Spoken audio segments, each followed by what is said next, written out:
दोस्तों हिंदुस्तान के अंदर अलग अलग रीजन में अलग अलग आतंकवादी संगठन हैं। जैसे कि जम्मू एंड कश्मीर के अंदर पाकिस्तान के आतंकवादी संगठन एक्टिव है, उसी तरीके से दोस्तों असम के अंदर भी उल्फा नाम का एक आतंकवादी संगठन एक्टिव है। इसी तरीके से दोस्तों छत्तीसगढ़ और मिजोरम वगैरह के अंदर भी अलग अलग आतंकवादी संगठन एक्टिव हैं। जिस वक्त में दोस्तों लाल किले के ऊपर यह हमला हुआ, ठीक उसके एक दिन बाद दोस्तों छत्तीसगढ़ के बीजापुर के अंदर इंडियन आर्मी ने नक्सलवादियों के एक कैंप पर हमला किया, जहां से दोस्तों 6 नक्सलवादियों को मार गिराया गया और नक्सलवादियों के पास से बड़े पैमाने पर बम, गोला बारूद और राइफल्स बरामद की गईं। 11 नवंबर को दोस्तों जिस वक्त में इंडियन आर्मी ने इस नक्सलवादी ठिकाने पर हमला किया, उस वक्त में दोस्तों उन्हें वहां से 303 राइफल्स भी बरामद हुई थी।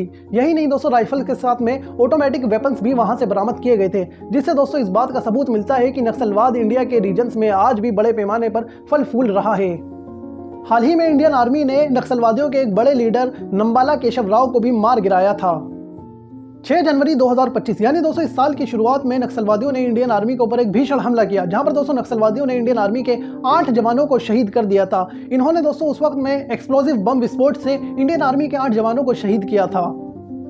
दोस्तों हर साल नक्सलवादी इंडिया के अलग अलग रीजन्स में हमला करते हैं, जहां पर दोस्तों सैकड़ों लोग अलग अलग इंडिया के रीजन्स में इन नक्सलवादियों की वजह से अपनी जान को गंवाते हैं। इन नक्सलवादियों ने दोस्तों 2010 में अब तक का सबसे बड़ा हमला किया था, जहां पर दोस्तों छत्तीसगढ़ के एक रीजन में जहां पर इन्होंने सीआरपीएफ के 76 जवानों को शहीद कर दिया था।